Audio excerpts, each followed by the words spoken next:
Hi Kayla, so here we go with our first verbal feedback. You'll have to let me know if you like it and how it works for you.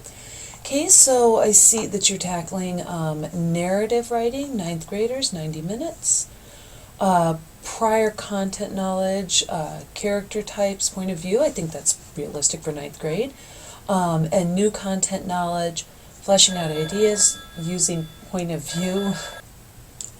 Hi again, Kayla. Sorry. I'm sure you heard my phone ringing in the background, but I'm back. It was Courtney. So, what you're going to work with them is using point of view as a characterization and storytelling tool. Ooh, I like it. That sounds very cool.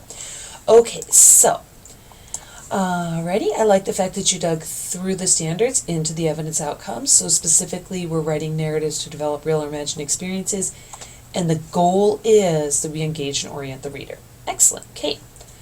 Global essential question. What makes us care about other people? Oh, fascinating question.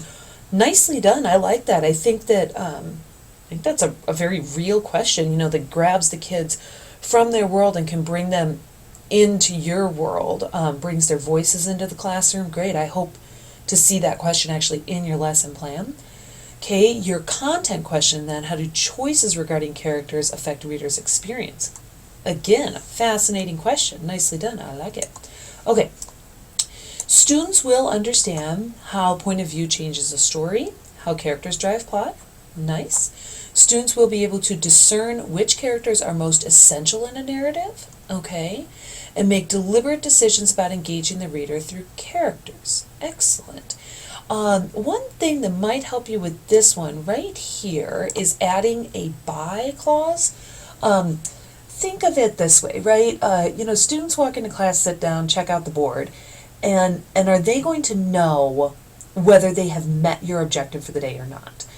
Make deliberate decisions about engaging the reader through characters, right? They think, oh, I can just say whatever to her and it justifies it. And if you added a by clause, by writing the character's name and justifying 3 sentences of justification for the character, or by creating a character story map that links each character to being main or supporting or whatever, okay? Really concrete, really measurable. At the end of the day, you met the objective or you didn't. No questions about it, okay? And I think same goes for this one. You might be able to just do that in the same way. Discern which characters are most essential by creating a character map or something of the sort. Okay? All right. Assessments, journaling about the question and discussion. Nice. Summative assessment, chosen fairy tale with character list, chosen POV, narrator, and audience. Okay, excellent. Looking good so far. Oh, look, I like the fact that you, even though it wasn't required, you jumped right in with differentiation. I think that's helpful. Okay, learning activities, your hook. A novel is a paper where your thesis is that these people are real and you have to prove it.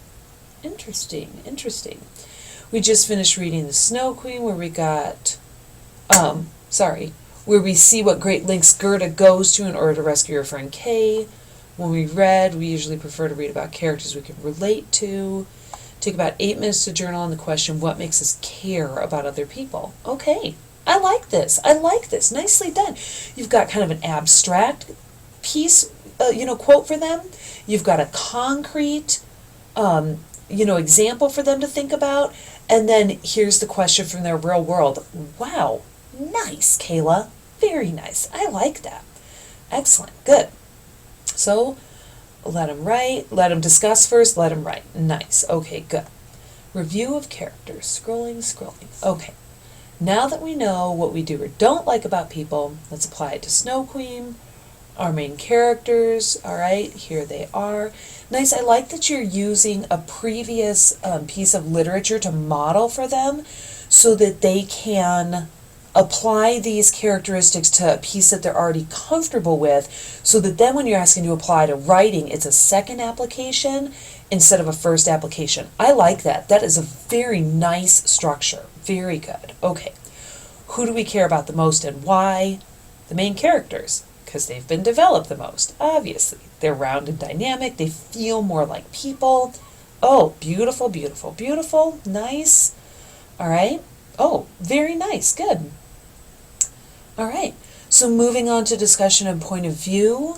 All right. Reviewing, what are those 3 points of view? May want to think about a bit of a transition in here. And those are tricky. I know we talked about them last semester, but transitions are opportunities for you to re-engage your students. Okay, so you have this. Take Gerda as an example. Let's remember what Hans Christian Andersen would have made specific choices about her character in order to make us care, and you should do the same with your character. And then it goes like this. Blah. Now, what are the 3 basic points of view? Almost think essay writing, Kayla, okay? What takes me from this idea to this idea, okay? So Hans Christian Andersen made these really specific choices about her character in order to make us care, right? One of those choices that he would have made actually has to do with point of view, right? A first-person point of view from Gerda, would it have made us care as much, or would we have just gone, oh, she's selfish? But with a third-person point of view, we get to look at, like, it's that omniscient piece. We know what she's thinking, what she's feeling. It really builds depth. Now, let's review that first, second, and third person real quick so that you can make those choices. See what I'm saying? Think of it like an essay, okay? Because you're a good writer, and so I think that may help you, all right? Transitions are opportunities to re-engage, readdress objectives, things like that, okay? Excellent. So you walk them through the definitions of all of those so that they know. Lots of information included in this lesson plan.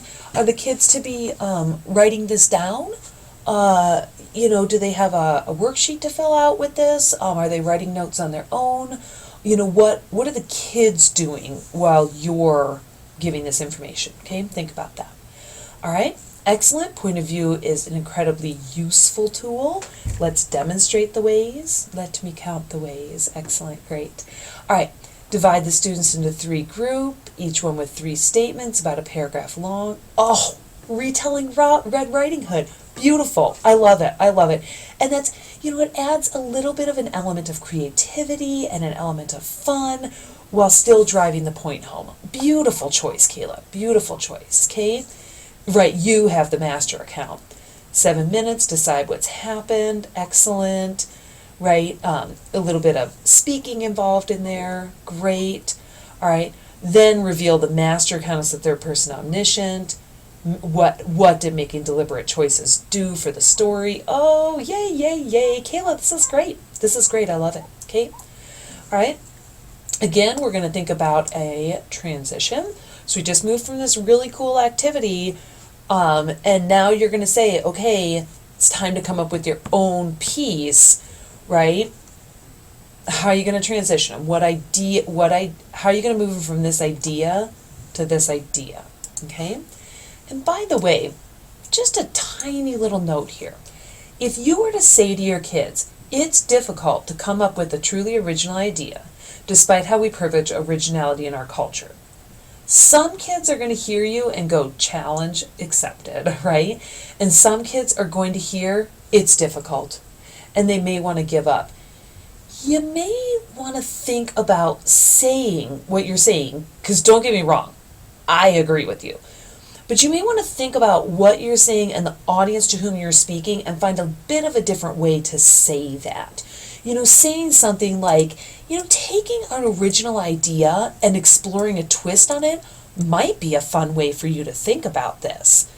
In which case kids hear, oh, I can do that, right? Instead of, it's difficult. Okay, I hope that makes sense. All right, by all means, ask me about it, okay? All right. Pass around the transcripts, list of the first 6 minutes, excellent. All right, one last thing to take into consideration. Again, I want you to think transitions, okay? One last thing to take into consideration is for whom you are writing. I wonder if you can see Jerry's email that just popped up in that bottom right corner. How funny is that? Okay, keep in mind different tropes and conventions. Okay, I wonder if you're dumping too much on them at this point, okay? I'm thinking about working memory and short-term memory. I'm thinking about the age of the kids. I'm thinking about all the information you've reviewed. You had them practice with the story they read last week. You had them practice with Red Riding Hood. You want them to think about character development. You want to think about, your ultimate objective is to think about engaging and orienting the reader. You want them to think about caring about characters. And now you're going to throw tropes and conventions in. Consider kicking this piece to the next lesson plan. Tropes and conventions can be a great piece to think about in the revision stage. At this moment, are they ready to talk to each other about cool, funny, different ideas, ready to map those ideas, things like that, okay? Consider kicking this to the next lesson plan, okay? It's just a lot. Again, Doug Lemov's double planning. These kids are young. Don't overburden them. Give them what they need and let them dig deep into it, okay?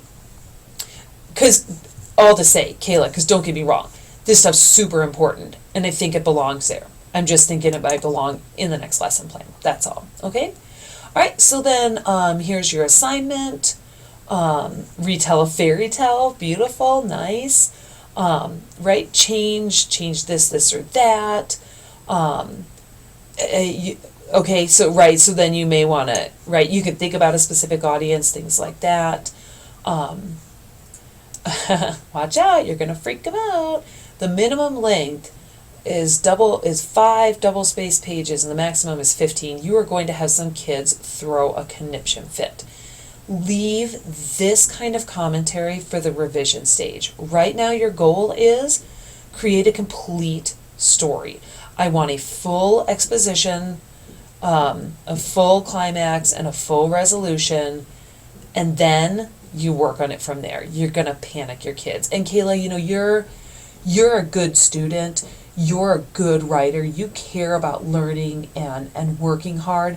You're going to be teaching a lot of kids who aren't in that same place as you. So I think one of your challenges is going to be, how do I engage those kids and keep those kids without freaking those kids out? This is the kind of thing that's going to freak them out, okay? Rough idea of narrator. Oh, good. Written instructions on the board. Excellent. Great. Okay, and then reviewing and closing class. Here are the things that we talked about. What makes people care? Keep these ideas in mind. Beautiful, Kayla. This is a great lesson plan. I think you bit off a little bit more than you want the kids to chew on, but you're structuring your modeling beautiful. Just beautiful. Nicely done. You probably have like 1.5 lesson plans in here. Okay? Thanks. Nicely done.